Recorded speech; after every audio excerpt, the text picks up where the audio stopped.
दोस्तों, world cricket में जब भी शानदार तेज गेंदबाजी लाइनअप की बात होती है या फिर बल्लेबाजों से उनके पसंदीदा गेंदबाज के बारे में पूछा जाता है तो उनमें कहीं ना कहीं किसी पाकिस्तानी तेज गेंदबाज का नाम जरूर शामिल होता है।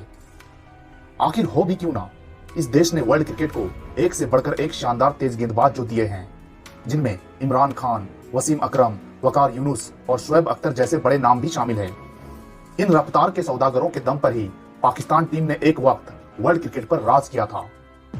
हालांकि इन दिग्गजों द्वारा क्रिकेट को अलविदा कहने के बाद पाकिस्तान टीम दोबारा ऐसी बॉलिंग अटैक कभी प्रोड्यूस नहीं कर पाई, पर एक गेंदबाज था जिसने अपनी लाजवाब गेंदबाजी से एक वक्त पाकिस्तान की पुरानी बॉलिंग अटैक की यादें जरूर ताजा कर दी थी। वो युवा तेज गेंदबाज जिसने एक समय वर्ल्ड के सबसे शानदार बल्लेबाजों में से एक विराट कोहली को भी परेशान कर दिया था और उनकी मौजूदगी में पाकिस्तान क्रिकेट टीम उस वक्त किसी भी टीम को हराने का दमखम रखती थी। दोस्तों, मैं बात कर रहा हूं पाकिस्तान के बेहद ही प्रतिभाशाली तेज गेंदबाज मोहम्मद आमिर की, जिन्होंने इंटरनेशनल क्रिकेट में आते ही अपनी शानदार खेल की बदौलत लोगों के दिलों में अपनी एक अलग पहचान कायम कर ली थी। इतना ही नहीं, अपनी लाजवाब गेंदबाजी और जरूरत के समय विकेट निकालने की काबिलियत की वजह से उनकी तुलना एक वक्त पाकिस्तान के महान तेज गेंदबाज वसीम अकरम से भी होने लगी थी। लेकिन अपने करियर के इतने शानदार फेज पर होने के बावजूद यह क्रिकेटर स्पॉट फिक्सिंग जैसे स्कैंडल में उलझकर रह गया, जिसकी वजह से उन्हें अपने कई बेहतरीन साल बिना क्रिकेट खेले ही गंवाने पड़े। पर जब उन्हें वापसी का मौका मिला तब उन्होंने दोबारा अपनी काबिलियत साबित करते हुए टीम में अपनी जगह तो पक्की की ही, साथ ही बल्लेबाजों के लिए एक बार फिर चुनौती बनकर भी उभरे। लेकिन जब वो एक बार फिर कामयाबी की ऊंचाइयों को छूने की ओर अग्रसर थे तब उन्होंने महज 28 साल की उम्र में इंटरनेशनल क्रिकेट से रिटायरमेंट लेकर सबको चौंका दिया। आखिर आमिर के ऐसा करने के पीछे वजह क्या थी, आइए जानते हैं इस वीडियो में। इसके अलावा हम इस वीडियो में उनकी जिंदगी और करियर के बारे में भी विस्तार से बात करेंगे। दोस्तों, इस कहानी की शुरुआत होती है पाकिस्तान के पंजाब प्रांत में बसे एक शहर गुज्जर खान से, जहां 13 जनवरी 1992 को मोहम्मद आमिर का जन्म हुआ था। एक मिडिल क्लास परिवार में जन्मे आमिर अपने 7 भाइयों में छठे नंबर पर हैं। घर की आर्थिक स्थिति अच्छी नहीं होने की वजह से आमिर ऊंची शिक्षा हासिल नहीं कर पाए। पढ़ाई लिखाई से दूर आमिर का मन हमेशा से ही क्रिकेट खेलने और देखने में लगता था। वह अपने स्कूल के दिनों से ही वसीम अकरम को अपना आदर्श मानते थे और उन्हीं की तरह गेंदबाजी करने की कोशिश करते थे। आमिर जब 11 साल के थे तब एक लोकल टूर्नामेंट के दौरान बाजवा क्रिकेट अकेडमी के चेयरमैन आसिफ बाजवा की नजर आमिर पर पड़ी। बाजवा को 11 साल के आमिर में एक बेहतरीन तेज गेंदबाज बनने की सारी संभावनाएं नजर आई और इसीलिए उन्होंने आमिर को अपने क्रिकेट एकेडमी में भर्ती भी कर लिया। बाजवा क्रिकेट एकेडमी में भर्ती होने के बाद आमिर ने वहां मौजूद कोचेस की मदद से अपनी गेंदबाजी में कई जरूरी सुधार किए, जिससे उनकी गेंदबाजी में और निखार आ गया। इस दौरान उन्होंने लोकल टूर्नामेंट भी खेलना जारी रखा और साथ ही वो कई फास्ट बॉलिंग कैंप पर जाकर ट्रायल भी देते रहे, इस उम्मीद में कि शायद आसिफ बाजवा की तरह ही किसी नेशनल टीम के सेलेक्टर्स की नजर उन पर पड़े जो उन्हें पाकिस्तान नेशनल टीम की तरफ से खेलने का मौका दिला सके। पर दिन, हफ्ते, महीने और साल गुजर गए पर आमिर को ऐसा कोई मौका नहीं मिला। पर फिर भी आमिर ने हिम्मत नहीं हारी और कोशिश करते रहे। बात है साल 2007 की। आमिर हर बार की तरह इस बार भी एक फास्ट बॉलिंग कैंप में ट्रायल देने के लिए गए हुए थे, जहां इंग्लैंड दौरे पर जाने वाली पाकिस्तान अंडर 19 टीम के लिए तेज गेंदबाजों का सिलेक्शन किया जा रहा था। वहां पाकिस्तान के महान तेज गेंदबाज वसीम अकरम भी मौजूद थे और वो बारी बारी से हर गेंदबाज को नेट पर गेंदबाजी करते हुए देख रहे थे। इसी बीच उनकी नजर 15 साल के आमिर पर पड़ती है, जो नेट पर लगभग 142-145 की रफ्तार से गेंदबाजी करते हुए गेंद को दोनों तरफ स्विंग करवा रहा होता है। आमिर को इस तरह गेंदबाजी करता देख वसीम अकरम मन ही मन मुस्कुरा उठते हैं, क्योंकि ये युवा तेज गेंदबाज उन्हें अपने ट्रायल के दिनों की याद दिला रहा था। दरअसल वसीम अकरम को भी साल 1984 में लाहौर के गद्दाफी क्रिकेट स्टेडियम में इसी तरह एक नेट बॉलर के तौर पर बॉलिंग करने के लिए बुलाया गया था, जहां उन्हें पाकिस्तान के स्टार बल्लेबाज जावेद मियांदाद को गेंदबाजी करने का मौका मिला।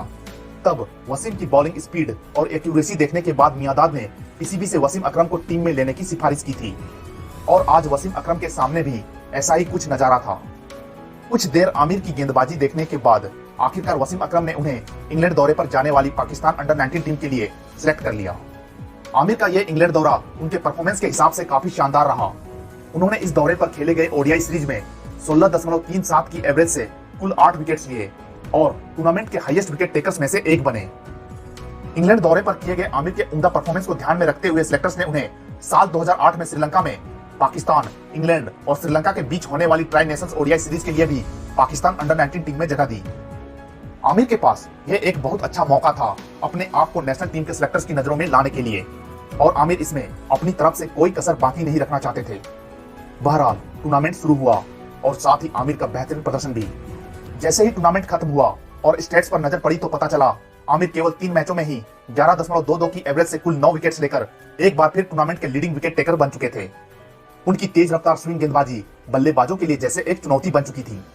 आगे चलकर उन्हें साल 2008 में मलेशिया में आयोजित अंडर 19 वर्ल्ड कप खेलने वाली पाकिस्तान टीम में बतौर लीडिंग फास्ट बॉलर शामिल किया गया, पर इंजरी की वजह से वो इस वर्ल्ड कप में अपना जलवा नहीं बिखेर सके और उन्हें टूर्नामेंट बीच में ही छोड़कर पाकिस्तान लौटना पड़ा। हालांकि आमिर की ये चोट उतनी गंभीर साबित नहीं हुई और वो जल्द ही गेंदबाजी करने के लिए फिट हो गए। इसी बीच उन्होंने मार्च 2008 में रावलपिंडी राम्स की तरफ से खेलते हुए डोमेस्टिक क्रिकेट में भी अपना कदम रखा। अपना पहला डोमेस्टिक सीजन खेल रहे आमिर ने अपनी घातक गेंदबाजी से अपोनेंट टीमों की बैटिंग लाइनअप को बुरी तरह ध्वस्त करते हुए कुल 55 विकेट्स अपने खाते में डाले। इस दौरान उनकी गेंदबाजी के सामने उन कई टॉप ऑर्डर बैट्समैन ने भी घुटने टेक दिए थे जो उस वक्त पाकिस्तान नेशनल टीम का हिस्सा थे। अपने पहले डोमेस्टिक सीजन में किए गए आमिर के इस तरह के शानदार प्रदर्शन को आखिरकार सेलेक्टर्स नजरअंदाज नहीं कर सके। इसीलिए जब 2009 टी20 वर्ल्ड कप खेलने वाली टीम का चयन किया गया तो उनमें एक नाम मोहम्मद आमिर का भी था।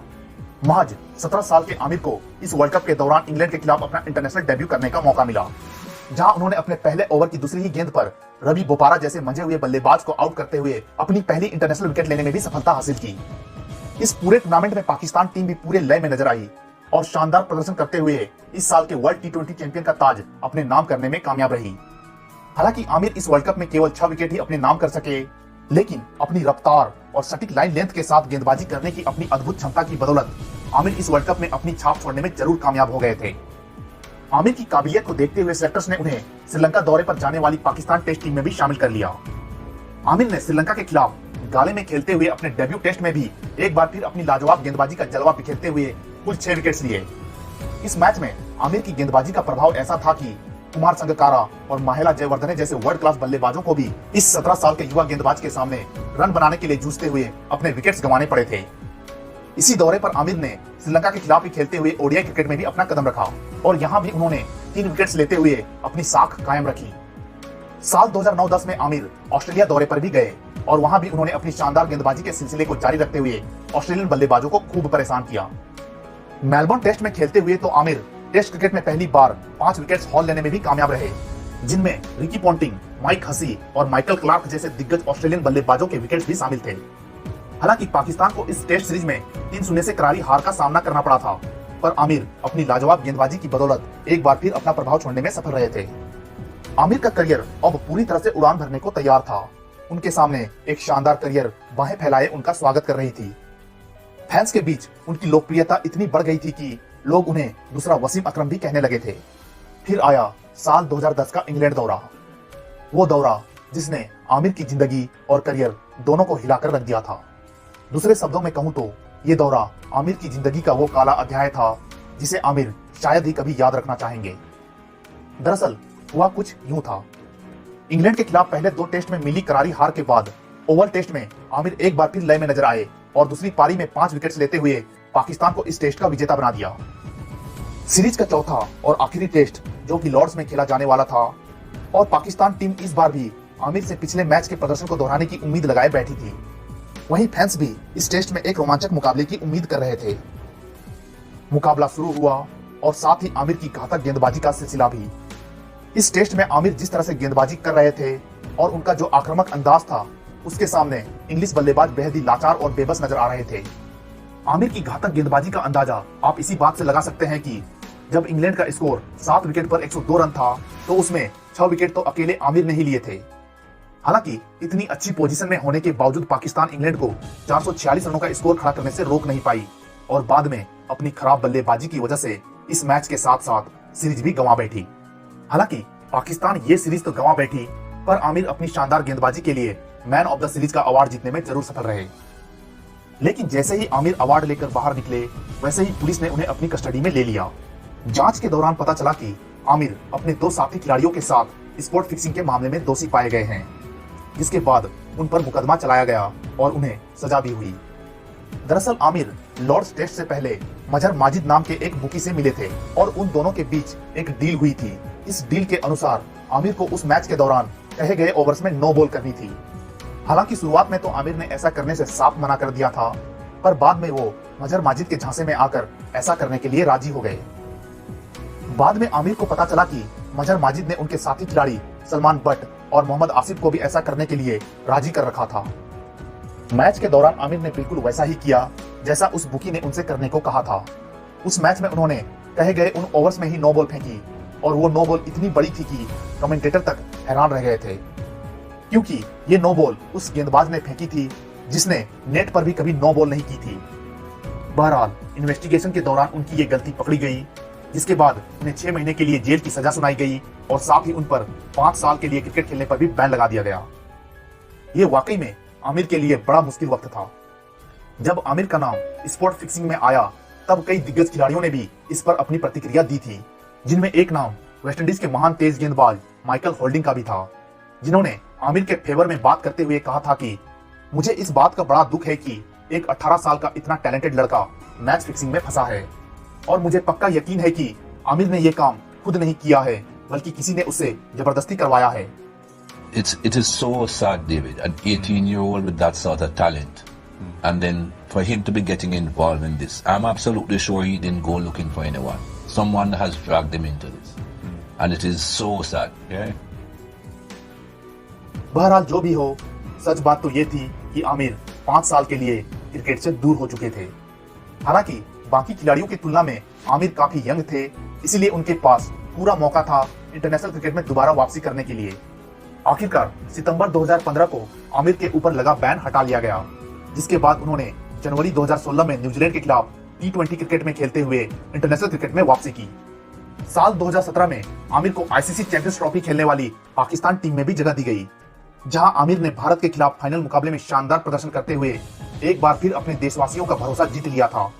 उन्होंने इस अहम मुकाबले में जिस तरह से गेंदबाजी की और शुरुआत में ही विराट कोहली, रोहित शर्मा और शिखर धवन जैसे मैच विनिंग बल्लेबाजों के विकेट्स निकाले, उसकी वजह से यह मैच पाकिस्तान के पकड़ में आ गया था, जिसके बाद रही सही कसर बाकी खिलाड़ियों ने पूरी कर दी और भारत को 180 रनों से करारी शिकस्त देते हुए पाकिस्तान ने अपना पहला आईसीसी चैंपियंस ट्रॉफी का टाइटल अपने नाम किया।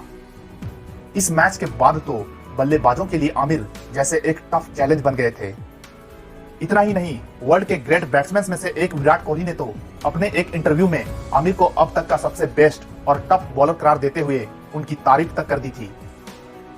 जो मैं रिसेंट टाइम्स में खेला हूं bowling, I think Mohammad Aamir हैं पाकिस्तान के, जो मुझे लगता है कि दुनिया में 2-3 जो टॉप के बॉलर्स हैं, one of the toughest bowlers to play. one of the toughest bowlers I have played in my career.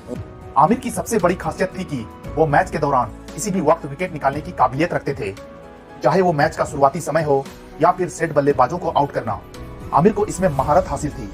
बिल्कुल यही खासियत पूर्व पाकिस्तानी तेज गेंदबाज वसीम अकरम में भी थी, जिसकी वजह से पाकिस्तानी लेजेंड इमरान खान भी आमिर की तारीफ कर चुके थे। आमिर साल 2019 वर्ल्ड कप खेलने वाली पाकिस्तान टीम का भी हिस्सा थे, जहां उन्होंने एक बार फिर अपने काबिलियत के अनुरूप प्रदर्शन किया और 8 मैचों में 17 विकेट्स लेकर पाकिस्तान की तरफ से लीडिंग विकेट टेकर भी बने।